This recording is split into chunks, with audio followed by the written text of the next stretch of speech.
Nós criamos esse curso gratuito para vocês e vai ser realizado por mim e pela Lorena, né? Quem não conhece aí, eu acredito que tem muita gente aí que é aluno do SEAP, mas quem não me conhece, eu sou a Alessandra Dorsta, e a Lorena, que é a minha sócia, a Lorena Carla vai estar com vocês também, nós vamos dividir as aulas, e é um momento muito importante, porque nós estudamos muito, nós nos dedicamos muito para poder dar essa aula para vocês. Lógico que nós, né, não somos médicos, então, quando se trata da área médica, fica um pouco mais complicado a gente aprofundar. Mas a parte ventilatória, a gente sabe muito bem e nós vamos passar muitas coisas para vocês. Então, eu quero, mais uma vez, agradecer. Quem não conseguir assistir essa aula, nós vamos deixar a aula gravada com o link. Nós tentamos fazer pelo YouTube, devido à grande quantidade de pessoas que se inscreveu, né?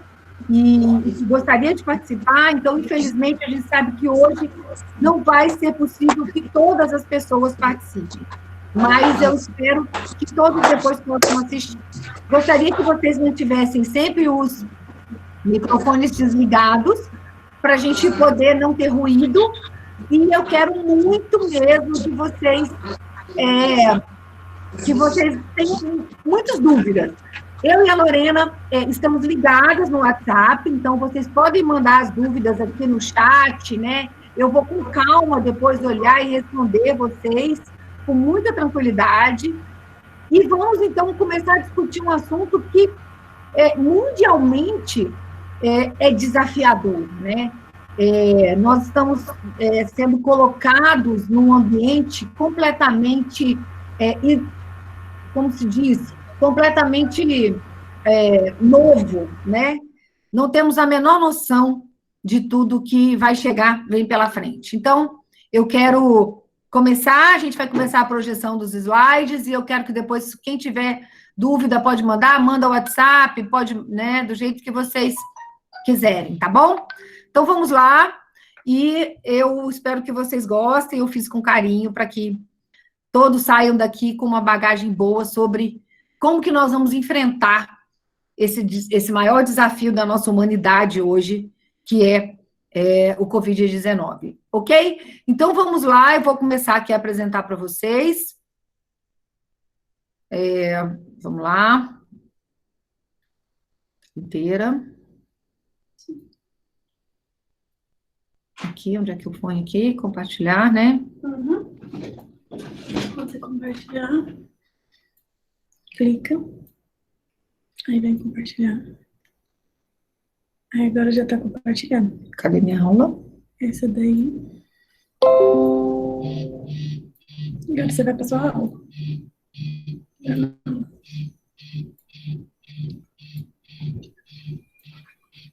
Se a Lorena não tá chegando, tá lendo? Isso, tá bom? Ok, gente, então vamos lá. Vamos começar, então. Hoje a nossa aula, então, vai ser sobre o pulmão do paciente de Covid-19.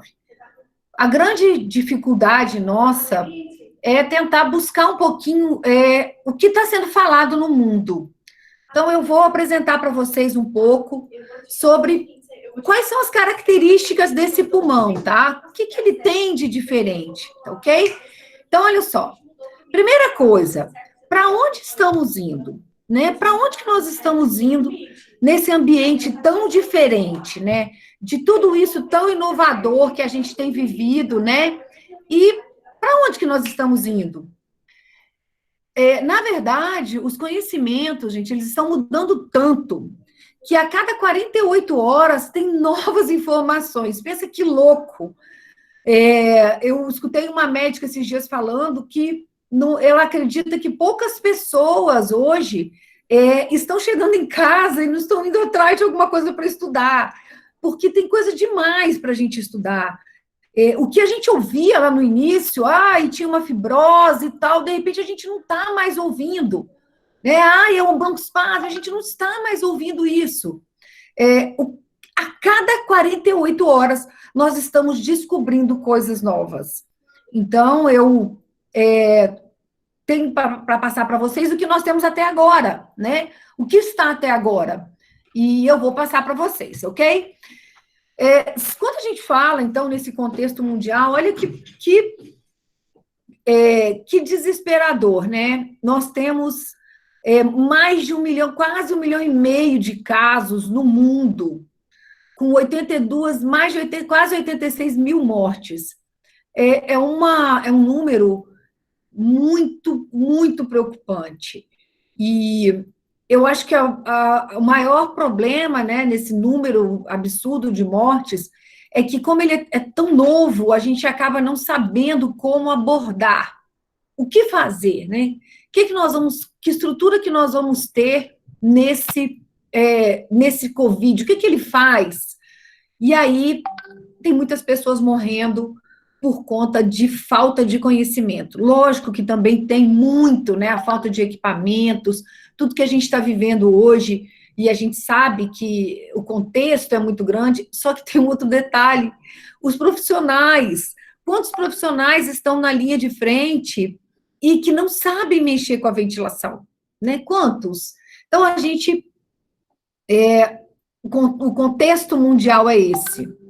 Olha só, quando a gente fala nessa avaliação, um minutinho, que parece que tem um link aqui meu que está... só um minutinho, gente, tem uma... Eu não consigo mexer nele, não, aqui, ó. Aqui, ó, vai aqui. Peraí. Aqui. Isso. Aqui? Isso aqui, pode clicar aqui. Aí fecha aqui, seu botão. Pronto. Volta agora? Onde que eu volto aqui? Volta aqui? Aí. Isso, normal. Desculpa, gente. Olha só que coisa interessante. No início dessa pandemia, quando ela chegou especificamente no Brasil, nós começamos a ter algumas análises fenotípicas. As pessoas tentavam entender o que essa doença tem, né? O que essa doença tem de diferente. Então, nós tínhamos, segundo a AMIB, logo inicialmente, na última live que nós acompanhamos sobre insuficiência respiratória no Covid-19, foi apresentado 3 tipos de fenótipo. Então, é um fenótipo onde o paciente começa inicialmente apresentando um quadro de pneumonia. E essa pneumonia... Gente, por favor, desliguem os microfones, por favor. Então, olha só, nós tínhamos a análise desses 3 tipos de fenótipo. O primeiro fenótipo, então, é esse com quadro de pneumonite e um comprometimento alveolar importante. Na verdade, a pneumonite, ela tinha um padrão, ela inicia com um padrão como se fosse uma pneumonia obliterante, sabe? Uma BUP, uma doença com cicatriz, e ela inicia com essa hipoxemia muito grave. Isso é uma coisa que a gente tem percebido, né? Uma característica muito importante no COVID, né? Nessa doença, é a hipoxemia. E muitas pessoas tentam entender de onde vem essa hipoxemia. E aí, uma outra avaliação foi que existia desculpa atrapalhar você, muito grande, mas né? Tem um pessoal tentando entrar, aí vocês precisam aceitar. Tem muita gente querendo entrar para poder, solicitando, só que tem que aceitar. Aceita tá eles, bom. Por favor. A Najara está aqui aceitando todo mundo, sabe? Realmente tem muita gente, tem que pegar um pouquinho de calma. Tem muita gente mesmo, mas a gente vai falando devagarinho. A gente vai também gravar. E está tudo gravado, tá, gente, essa aula. E assim, nós não podíamos imaginar que a Marília Mendonça ia tirar o nosso brilho, né? Imagina. Quem é a Marília Mendonça, né, gente? Para a gente aqui, nesse meio aqui do Covid-19, estou brincando, tá, gente? A gente sabe que tem mais de 700 mil pessoas acompanhando a live da Marília Mendonça, e aí, realmente, né, nossa estratégia deu tudo errada. Mas, então, vamos voltar a falar aqui. Eu tenho esses 3 tipos de fenótipo, né, avaliado inicialmente com as primeiras doenças no Brasil. Então, com quadro de pneumonite, né, um comprometimento que evolui para um comprometimento alveolar, e aí depois ele se transforma, então, como se fosse uma pneumonia obliterante, né, que acontece muito na BUP, que é aquela pneumonia grave, e ela responde, então, com uma hipoxemia importante. Muitas áreas de shunt, e aí começou, então, a se avaliar, então, um TEP. Então, esse paciente tem um tromboembolismo pulmonar, é isso que está ocasionando essa hipoxemia tão grave. Então, vamos colocar, então, tem um fenótipo de uma pneumonia, uma pneumonite, né, que é vascular, e que evolui para áreas de fibrose importante, como uma BUP, ou uma área de shunt, ou um tipo de shunt que poderia ter sido ocasionado por uma TEP, ou uma outra área, outro fenótipo, que seria, então, um de atelectasia com essa distribuição heterogênea, que é aquela que a gente vê com opacidade em vidro fosco, aí a gente fala, nossa, mas aí essas atelectasias respondem, então, à pressão, respondem à PIP, o que é que traz cada informação desse tipo de fenótipo, né? Nós vamos ter tempo, né? São 9 aulas, nós vamos ter tempo para a gente entender qual que a gente recruta, por que recruta, se não recruta, como que eu avalio a mecânica em cada um desses. Então, é importante que a gente vá entendendo essa base fisiológica para que vocês possam ter o conhecimento na hora que efetivamente a gente tratar com a estratégia ventilatória, com a estratégia ventilatória. Então, esses 3 fenótipos, eles foram os fenótipos inicialmente descritos no Brasil. Então, como o Brasil ainda tem uma quantidade pequena de pacientes, ficou por essa estratégia. Uma linha que a gente fala que é um paciente com essa pneumonite, com hipoxemia grave, uma outra linha, então, que viria de um tromboembolismo pulmonar importante, que, então, levaria a áreas de shunt, e esse outro, então, que é esse outro tipo de paciente que vem com a telectasia e com uma distribuição heterogênea. Ok, isso é o que teve no Brasil. Então, nós, tanto eu quanto a Lorena, fizemos um apanhado de tudo que está sendo falado no mundo. Por quê? Porque o mundo, né, outros países têm muito mais experiência do que a gente. Então, o que os outros países estão falando? Então, olha que coisa muito interessante, gente. Na Espanha, eles já têm um número muito maior de pacientes, né? E lá, eles já conseguiram definir melhor esses fenótipos. E é muito importante porque a gente começa a ver que a doença ela tem uma característica muito diferente de uma pneumonia, né? De uma pneumonia que vem de um comprometimento específico alveolar, com áreas de consolidação. Então, eles têm estratégias diferentes. Então, nessa linha da Espanha, até uma coisa muito interessante é que, por um certo tempo, o número de morte, né, a mortalidade na Espanha estava muito alta. E aí, com o tempo, ela começou a diminuir. Lógico que ainda está muito alta. Mas eles acreditam que essa diminuição começou a ser não somente pela dispersão do vírus, né, por tudo isso, mas porque eles tiveram uma curva de aprendizado, né? E a gente quer, então, que essa curva de aprendizado deles já venha para nós. Quer dizer, que a gente já tenha condição de entender melhor a doença na hora que ela chegar para nós. Então, lá eles apresentaram 3 fenótipos também. Aquele que vem com a idade mais avançada, e aí ele vem com essa pneumonia intersticial ou uma pneumonite, né? E que com os dias ela evolui mesmo para um padrão alveolar. Só que eles não conseguem entender como esse padrão alveolar não corresponde com uma complacência tão diferente, né? A complacência não altera. Então, eles vêm com essa avaliação nesse paciente com idade mais avançada, e é uma doença mais lenta, é uma doença que vem com a pneumonia e que vai evoluindo com o padrão alveolar, com o padrão de consolidação.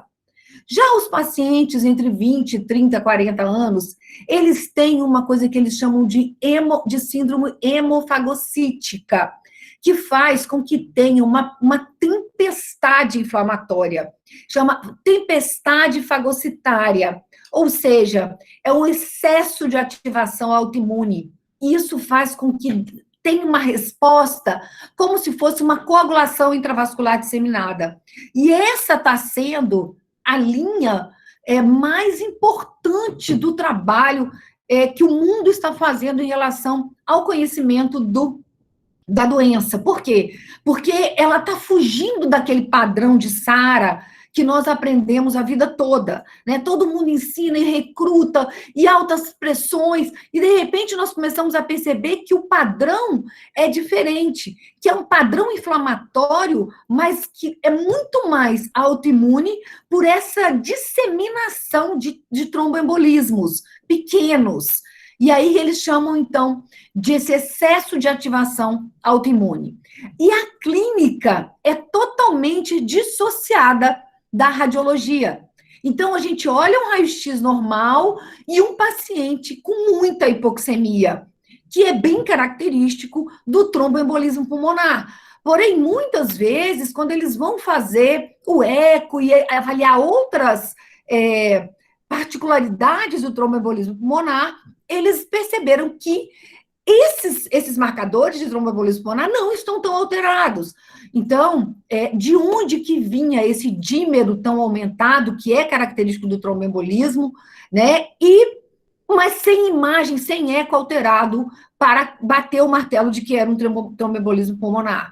Então, esses foram alguns fenótipos que começaram na Espanha. Então, como eu falei, o dímero D é altíssimo, e é um marcador muito importante, né? Nós, enquanto profissionais da saúde, temos que entender o que está acontecendo nesse momento lá na terapia intensiva, porque eles têm dímeros tão altos que assim, seria totalmente sugestivo de um tromboembolismo pulmonar maciço. E, na verdade, a clínica radiológica não demonstra isso. Eles vêm também com uma coisa muito interessante, que eu vi o relato de uma médica na Espanha, que ela fala que existem muitos sintomas digestivos inespecíficos. Muitas vezes as pessoas acham que não é só tosse, não. Muitos pacientes chegam com um fenótipo onde a primeira manifestação da doença é um sintoma inespecífico digestivo, como vômitos, como diarreias, e aí eles chegam e depois eles começam a evoluir para fadiga e para dispneia. Pede a Glaciele para ela parar de... Hã? Ah, ela já parou. Permitido a tela dela. Deixa eu ver se a sua voltou. O pessoal tem que tomar cuidado. Porque acho que ainda não voltou. Ah, não, tá normal a sua. Pode voltar, Lê. Acontece. Tudo bem aí, gente? Vocês estão me vendo? Ok? Põe um ok aí no chat, porque ok pra mim. ela tá aqui comigo do meu lado. Sim, então tá todo mundo te vendo. Tá bom, então. Então, gente, olha só. Então, como eu falei, eles vêm, né, com essa característica de sintomas digestivos, mas esses sintomas digestivos, eles são inespecíficos e com os dias, então, eles evoluem com a fadiga. Então, segundo essa médica, né, chega no pronto-socorro um paciente com diarreia e com vômitos, e eles não tendem, né? Eles não estão vendo esse slide. Alguém que projetou e te interrompeu. Pessoal, toma cuidado para não projetar ao mesmo tempo da aula, porque senão vai acontecer isso. Vamos voltar a apresentar aqui.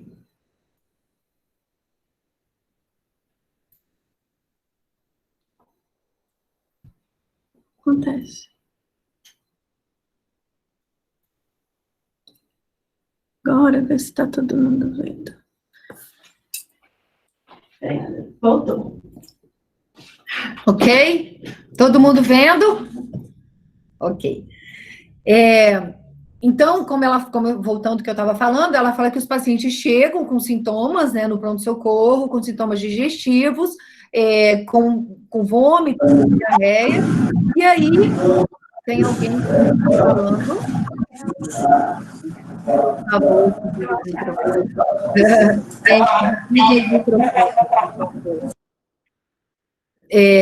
então, olha só, o raio-x não muda, né, muito. Então, voltando ao que eu estava falando, gente, então, os sintomas digestivos inespecíficos, eles mandam o paciente para casa. Quando chega em casa, 3, 4 dias depois, o paciente começa, então, a ter fadiga, dispneia e dor torácica. É uma característica importante essa dor torácica, e vocês vão ver nos raios-x que é uma consolidação subpleural importante que causa muita dor, né? E aí uma outra coisa que eles estão colocando também, que essa dor é porque começa a ter muitos tromboembolismos periféricos que levam a ativações neurológicas de microfibras neurológicas, e a dor é muito grande. Então, tem pacientes que se queixam de uma dor muito importante. E o mais importante, gente, o raio-x não muda muito. Então, o que difere é a clínica. Então, quando a gente fala do fenótipo na Espanha, a gente fala de 3 tipos de pacientes, que são os pacientes, então, vou só voltar um pouquinho, que é aquele que vem com a pneumonia intersticial, que é o da idade mais avançada, e que evolui, sim, para um padrão alveolar. Nós temos o segundo fenótipo, que é esse que tem entre 20 e 30 anos, e que evolui para uma síndrome hemofagocítica, né, que vai ser um processo de inflamação enorme. Então, um raio-x, como se o organismo tivesse todo ativado nesse processo inflamatório, né, aquele processo autoimune mesmo, aquele raio-x todo branco. E aí a gente acha que é um raio-x de consolidação, e quando vai ver, é um paciente que tem essa síndrome hemofagocítica. E uma coisa interessante também é que muitas vezes também o paciente tem um raio-x horrível e ele está andando e conversando. Então, assim, a resposta imune dele está ruim, mas ele está bem, ele está conseguindo fazer tudo. E esse outro, então, é esse que vem, esse outro fenótipo que vem com sintomas digestivos inespecíficos e que evolui para fadiga, dispneia e dor torácica, que também não tem um raio-x muito diferente, e que tem um TEP periférico importante, né, e com muitas dores. Então, esse é o fenótipo da Espanha. E aí, o outro fenótipo, que é o fenótipo na Itália, que, assim, eu fiquei muito impressionada, eu assisti a aula toda desse professor, o professor Nava, da Itália, um dos melhores médicos do mundo, né, e ele falou muito que ele tem vivido uma coisa muito engraçada em relação à severidade da doença. Ela muda, né? Então, ele tem percebido que a doença vem se apresentando de forma diferente. Então, ele colocou que na Itália... Hã? A Cláudia, você está apresentando. Pede a Cláudia para tirar. Cláudia, por favor. As pessoas não estão vendo a minha aula, tá, gente? Porque tem muita gente, né? Muitas pessoas que não têm costume de utilizar a plataforma. Ale, oi, tudo bem? Tudo. A Dani. Então, eu estava... Tudo bem, frio. Eu até estava lendo sobre isso, que estão tomando medicações tromboembolíticas nessa questão para estar tratando, né? E tentando até... Isso mesmo. A gente vai falar um pouquinho sobre isso também. Tanto que é exatamente isso que tem acontecido, eles estão utilizando até, inclusive, essa hidroxicloroquina, né, porque ela é um grande anti-inflamatório e também interfere especificamente na hemólise, né? Isso. E aí, a gente vai falar, assim, nós um pouquinho menos do que isso, né? Tá bom. Ok? É só... Pode falar, bem. Pode falar que você está falando? Não, era só isso, partilhando o momento da questão que você falou, né? Aí, só porque eu estava lendo um documento sobre isso, até no Brasil já tratando sobre isso também, e tendo alguns resultados super legais. Isso. Graças a Deus, né? Eu não suponho, né? Mas aí, olha que interessante isso, gente, na Itália. A Itália foi um boom, né, absurdo, que muita gente teve, né, mortes. Gente, por favor, Desliguem o microfone, por favor, Júnior. Quem está com o microfone ligado? Quem é? Aí, por favor. Quem estiver com o microfone ligado, por favor, desligue. Então, olha só.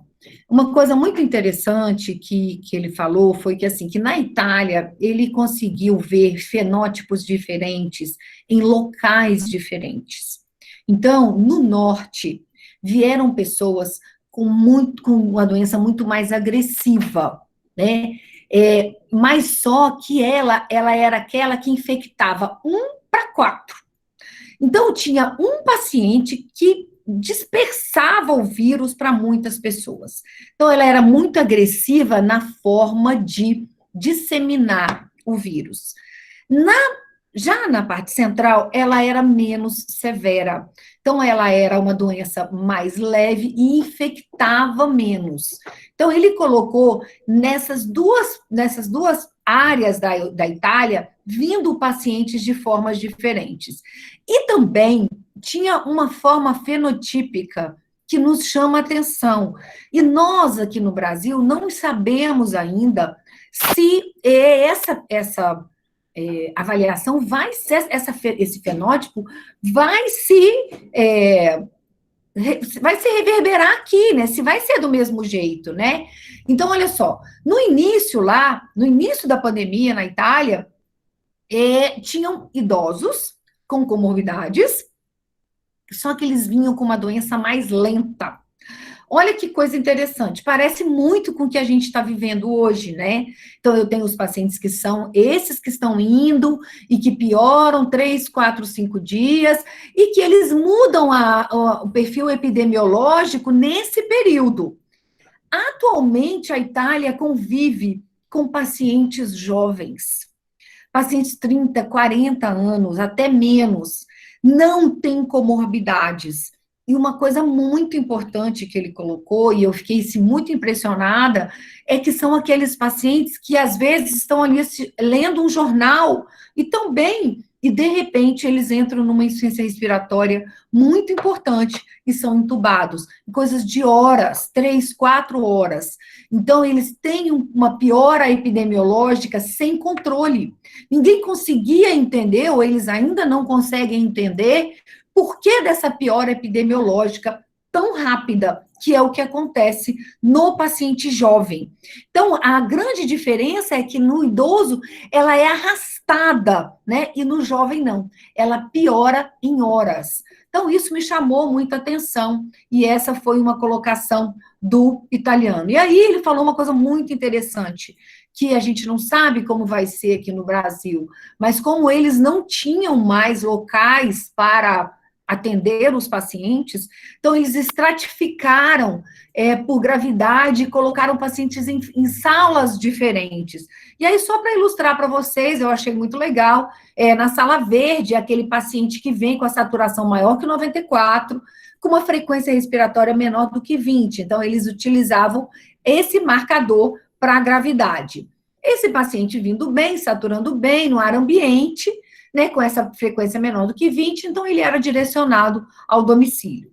Já um paciente que ficava na sala amarela, do verde ele ia para a amarela, ele era aquele paciente que tinha uma saturação ainda por volta de 94, só que ele começou a apresentar uma frequência respiratória maior, e ele conseguia ainda manter a resposta de 94 a 10 a 15 litros de oxigênio. E eu achei muito interessante, porque aqui no Brasil, eu vou mostrar para vocês, os nossos protocolos não aceitam oxigênio a 10 a 15 litros. Quando o paciente já está com 10 litros, ele já está indo para o tubo. Então, eu não sei como que vai evoluir essa resposta de protocolo para nós, mas tanto lá na Itália quanto na Espanha, eles esperavam 94% com 10 a 15 litros. Aí, esse paciente na sala amarela, ele ficava, então, numa sala de observação. A sala laranja era aquele paciente que tinha uma saturação menor do que 94, uma frequência maior do que 20, só que ele não melhorava a máscara de oxigênio, né, aquela máscara concentrada. Então, ele era levado para o Helmut por meio de um CPAP, que é um CPAP, né, com 50% de FO2, com uma pressão média de 10 a 12, a pressão de CPAP, com FO2 de 50%. Só um minutinho. Só um minutinho, vou interromper seu compartilhamento. Aqui que deu um BO. Porque alguém... Gente, tá difícil, né? Tá, olha só. Mas vai, tá?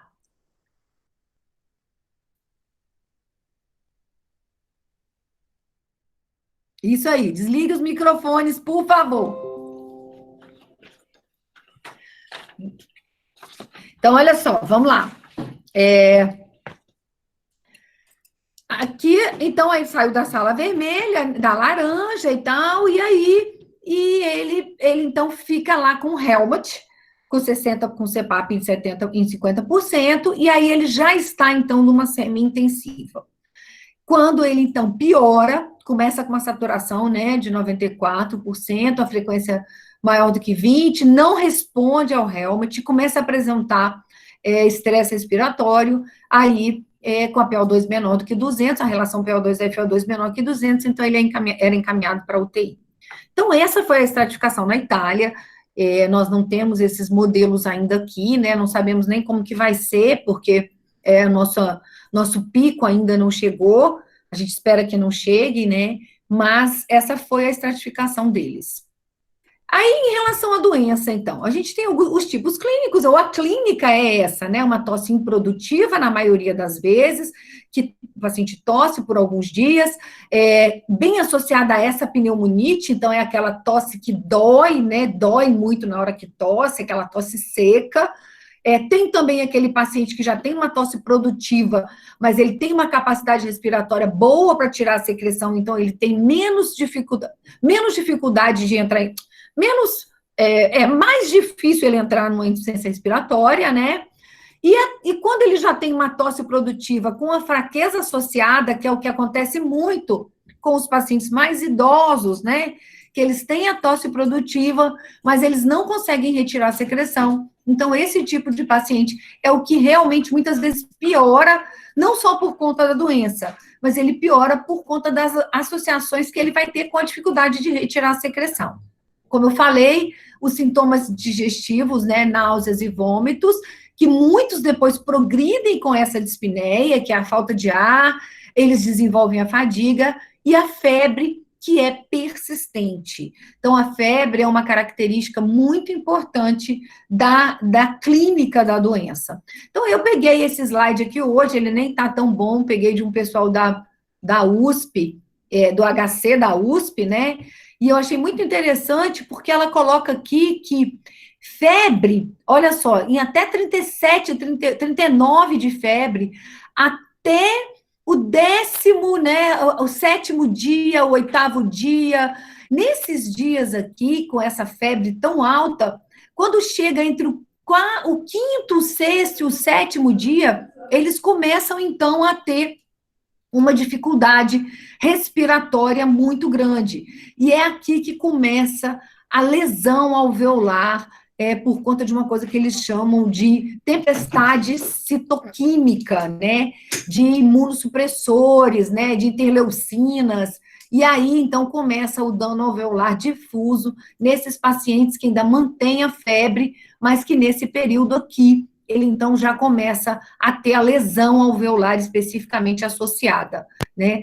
A tosse é presente em todo o tempo, pode ver que o paciente o tempo inteiro ele tem a tosse, né? Inclusive, quando ele é entubado, uma forma de minimizar, né, a própria sedação para evitar que ele tenha estímulo de tosse, né? A rinorreia, que acontece em alguns momentos, aí até a médica falou, né, eu achei legal na aula dela, ela falando que na rinorreia, que algumas pessoas perdem 100% o olfato, porque parece que o vírus tem uma afinidade muito grande com a mucosa na via aérea superior, mas que o olfato depois volta, então, que os pacientes relatam que após a crise, né, eles voltam. A fadiga, que também permanece durante muito tempo, e as náuseas e os vômitos, que são ocasionais, e muito pouco, então, que tem a doença, a dor abdominal. Esse aqui é um quadro do Brasil, tá? Então, esse é um quadro dos pacientes já com a característica, com o fenótipo do Brasil. Então, você vê que eles não mudam muito o fenótipo que vem dos outros países. Então, se a gente vai pensar, então, sobre a doença, a gente percebe que ela é, então, uma insuficiência respiratória hipoxêmica, tá, gente? Ela não é uma insuficiência respiratória hipercapnia, ela não tem hipercapnia, ela não tem sinais de hipoventilação, PCO2 está sempre normal ou levemente alterado, tem uma ótima complacência, porque o problema não é de consolidação alveolar importante, né, que apesar de que eles vão progredir para essa consolidação, mas não é SARA, né, não é fibrose. Então, é uma doença vascular. E isso é muito importante. Por quê? Porque a complacência, o parênquima vai estar sempre bom. E aí ele coloca também, né, isso assim, vários autores falam sobre isso, desse curso prolongado da doença, que é o maior problema, né, uma das maiores causas da morte, é exatamente isso, é a necessidade que o paciente precisa ficar 3, 4 semanas entubado, e aí acaba tendo infecções secundárias, e também hoje já se sabe, né, que essas infecções também acontecem por conta de coagulações intravasculares disseminadas que vêm acontecer no rim, no cérebro, quer dizer, ela não é uma doença que fica somente no pulmão. Tem, então, inicialmente, a presença do broncoespasmo, e por isso que muitas pessoas falavam, nossa, temos medo, né, dos pacientes com doenças pulmonares, mas se vocês perceberem, no tipo de mortalidade, os pacientes que têm maior mortalidade são os pacientes que têm hipertensão e diabetes. E aí vem muito ao encontro disso tudo que a gente está falando em relação à alteração vascular da doença, porque como ela vem com o problema circulatório, o paciente que tem problema circulatório é o que está sendo mais prejudicado. Tanto que alguns pacientes com doenças pulmonares prévias não estão tendo tanto problema. E quando se tem broncoespasmo, então, o nosso protocolo, né, que é o protocolo brasileiro, que já está sendo muito já difundido, né, a gente vê o protocolo da oxigenoterapia, e aí a gente vê aqui o manejo no broncoespasmo, que é a saturação, a ausculta, né, os sibilos, quando a gente vê essa ausculta muito fechada, silencioso, a gente com certeza tem, então, um tórax silencioso, e aí com certeza tem um broncoespasmo importante, e a gente deve levar em conta, sim, muito o uso dos broncodilatadores. Nunca nebulizar, tá, gente? Nunca nebulizar, e sempre que for utilizar o broncodilatador com sistema fechado, e a gente vai falar depois sobre isso especificamente na hora de falar sobre ventilação. Então, uma coisa importante é o aumento da frequência respiratória, né? A frequência respiratória é sempre muito alta, principalmente no tipo de insuficiência respiratória. Ele já tem uma hipoxemia em ar ambiente. Se o paciente tiver uma saturação menor do que 90 em ar ambiente, ele já precisa muito de oxigênio. Então, eles não querem de jeito nenhum a saturação. E um outro detalhe muito importante, gente, é que a saturação indicada não deve ser maior do que 90%, tá? Para evitar mais ainda a lesão pela hiperóxia. Então, tem que ser avaliado o tempo inteiro pela saturação e que ela deve ficar no máximo 94, 95. Ninguém quer no Covid-19 a 98, 99. Então, cuidado, porque a hiperóxia deve ser evitada, ok? Aqui só para também mostrar para vocês sobre a saturação, né, menor do que 94%, a gente não suplementa o oxigênio, se começa a ter insuficiência respiratória aguda e esforço, a gente vai para uma gasometria arterial, então o PO2 maior do que 75 a gente vai usando um catéter nasal até 6 litros, né, pode chegar até uma máscara de reservatório com 10 litros, lembre-se que é máscara com reservatório, não pode ser uma máscara de Venturi, tem que ser uma máscara fechada com reservatório para evitar os aerosóis. E aí, nessa relação aqui com o PO2 é que a gente vai avaliar, então, a necessidade ou não de intubação orotraqueal, tá? Gente, tá tudo bem? Está todo mundo entendendo direitinho? Está dando para acompanhar? Estou tentando ser um pouco mais lenta. Ótimo. Ah, que bom. Que bom. Obrigada, gente. Então, olha só, esse aqui foi um artigo... Oi, Ale. A aula está ótima. Ai, tá bom, Guilherme, obrigada. A aula está ótima. Só avisa o pessoal depois, então, que a gente, além de gravar a aula, vai estar repondo em outra plataforma para todos terem um acesso bem tranquilo, tá? Tá bom, tá jóia, viu, gente? Então, aí, ó, nós vamos ter... Esse foi o nosso primeiro, eu falei que eu fui a estreante, né, gente? Mas vai dar certo. Olha que coisa interessante, esse foi um slide, uma apresentação do Marcelo Amato, né? E ele apresentou isso, o envolvimento bilateral, isso é muito importante. Muito posterior, né? Nós vamos avaliar no raio-x, que eu vou mostrar para vocês, um comprometimento periférico pulmonar, que é muito característico, e que essa consolidação aparece a partir de 5 dias. Você vê que isso aqui é um trabalho mundial, tá? Mais do que 50 anos, essa consolidação lesa mais o pulmão, aquilo que a gente conversou lá atrás, sobre os primeiros fenótipos, né, de pacientes mais velhos, e que demora mais a consolidar, mas que tem uma lesão pulmonar importante, e o diagnóstico, então, de febre, tosse, aquele vidro fosco, né, e normalmente os leucócitos estão normais ou um pouquinho baixos, né? Que não é esse o problema não é tanto infeccioso, né? Quando tem consolidação, então já é um sinal de alerta e a gente tem que observar. E tem uma alta prevalência, né, de pneumonias organizacionais, assim, aquelas pneumonias com cicatrizes, que caracterizam muito pacientes imunossupressores. Olha como é incrível, né? Como parece que a imunossupressão é realmente a maior causa da lesão do Covid-19, e por isso que a gente está tendo, então, tantas respostas boas utilizando imunossupressores, porque parece que o grande problema, né, a grande lesão vascular é ocasionada por essa tempestade que a gente tem de imunossupressores. Então, esse é um pulmão, né, do Covid, é um raio-x quase normal. Olha só, esse é um raio-x de um paciente que tem uma hipoxemia importante, que relata uma hipoxemia importante, mas que tem uma arteriografia com presença de alterações multilobares e de pequenos vasos em mais de 50%. Então, isso foi uma apresentação também do professor Marcelo Amato, mostrando que, mais uma vez, se confirma que a lesão é endotelial e que, pela arteriografia, é a melhor forma de observar que tem lesões, então, multilobares em pequenos vasos e que as tramas vasculares, as tramas alveolares, elas estão mantidas. Não dá para observar, eu até vi hoje uma lâmina mostrando, você vê o alvéolo bem fino, bem delicado, mas o problema é realmente no vaso, né? É um problema endotelial.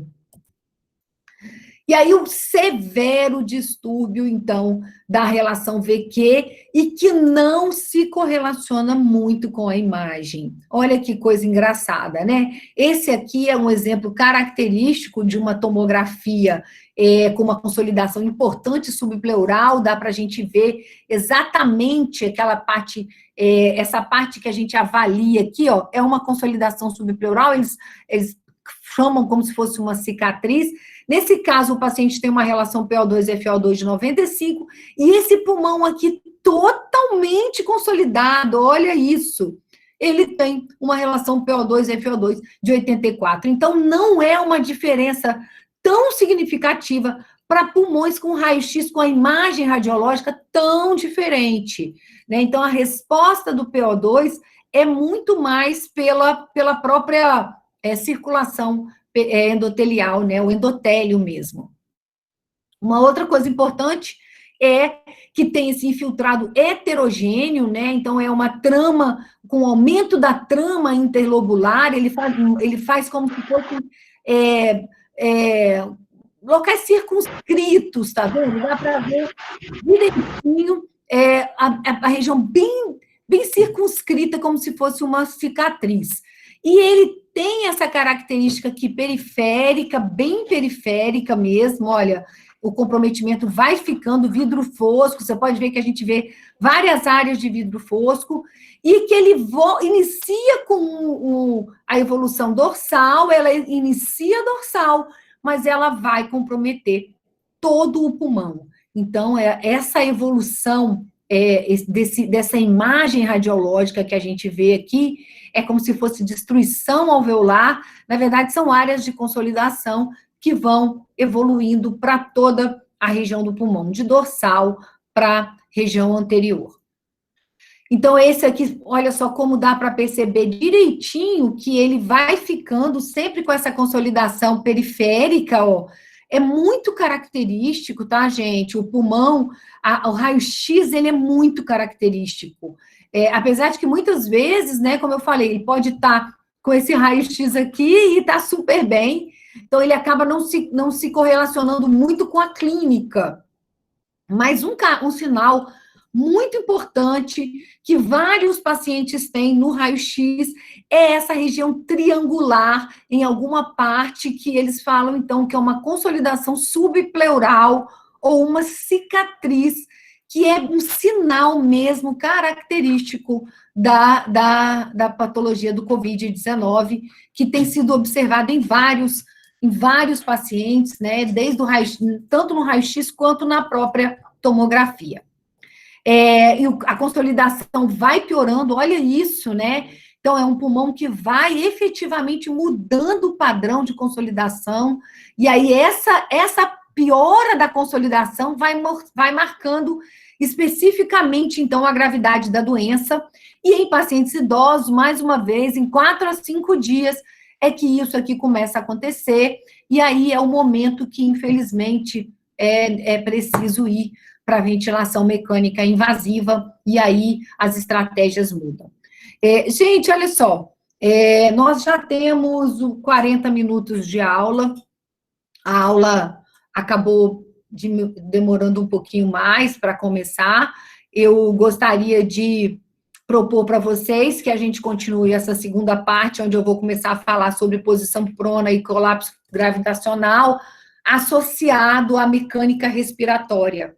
Então, a minha próxima aula é sobre mecânica respiratória, e eu acho que é um momento importantíssimo para a gente falar sobre o colapso gravitacional e correlacionar com a complacência, né, com as alterações de resistência, com a mecânica respiratória, a função do diafragma, para a gente entender qual que é o nosso papel para evitar, então, essas consolidações por essa consolidação gravitacional.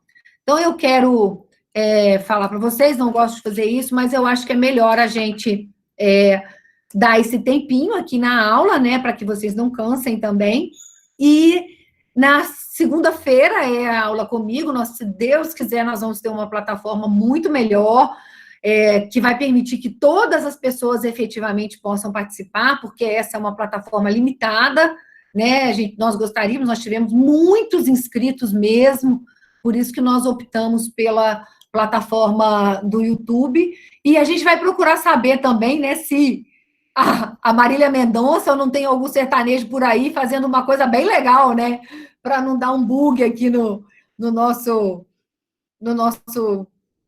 nossa aula, né? Então, eu vou voltar aqui para eu poder falar com vocês. Tudo bem, gente? Muitas dúvidas, né? Eu espero que bom, obrigada, Edgliane, que foi esclarecedora. Eu espero que vocês tenham aproveitado a aula. Me desculpe muito, muito mesmo. Nós estamos aqui, vocês veem, estou no CEAF até agora, vim para cá, montei essa aula com muito carinho para vocês, e eu quero muito que vocês saibam tudo sobre isso, porque nós queremos que vocês estejam prontos, todo profissional da área da saúde tem que estar pronto, né? Nós temos que entender, eu sei que tem fono, que tem físio, que tem enfermeiro, tem todo mundo, tem professor de educação física, todo mundo tem que entender o que está acontecendo, né? E aí, a gente, então, vai entrar na próxima segunda-feira, às 20 horas, eu prometo para vocês que a gente vai fazer uma uma aula mais bem organizada, né? Nós vamos aqui saber se tem alguém aí realmente dando uma live maravilhosa e pegando todos a conexão do YouTube, E, e aí a gente fala, então, um pouquinho mais, eu falo sobre o colapso gravitacional, a importância que a gente vai ter, né, dessa avaliação nossa em relação ao colapso gravitacional e também sobre mecânica respiratória no Covid-19, tá bom? Eu peço muita desculpa para vocês, mil desculpas, que a gente possa, na próxima aula, retomar com uma forma muito, muito legal, e convide os seus amigos, nós não vamos mais deixar isso acontecer, tá bom? Gente, um grande abraço, e que a gente, né, que vocês, o sinal visto no raio-x inicial é aquilo que eu falei para vocês, são apenas pequenas consolidações, eu sei que vocês estão com muitas perguntas aqui, muito pouco, tá? Não, o raio-x não condiz com a clínica, eu volto a falar para vocês. O raio-x não condiz com a clínica vai ser soberana, nós vamos ter que individualizar o tratamento. Infelizmente, não é todo mundo que pode fazer tomografia, mas a tomografia mostra de uma forma muito diferente a doença, né? Então, a gente vai mostrar para vocês, eu vou mostrar um pouquinho mais para vocês sobre isso. E aí também, gente, se vocês quiserem me mandar as perguntas, né? Pode manda a pergunta aqui para o CEAF, e aí a gente tira todas as dúvidas, tá? E que a próxima aula, então, seja mais bem organizadinha. Tá bom, gente? Obrigada, eu estou vendo o carinho de vocês, e a gente vai estar junto segunda-feira, tá bom? Um grande beijo para vocês, boa noite, e até a próxima. Segunda, hein? Aguardo vocês. Um abraço, gente.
Necessitadas da forma que você puder e onde você estiver, viu? Através do Mesa Brasil, nosso parceiro aqui na live, ou receba dicas e treinamentos do seu pequeno negócio.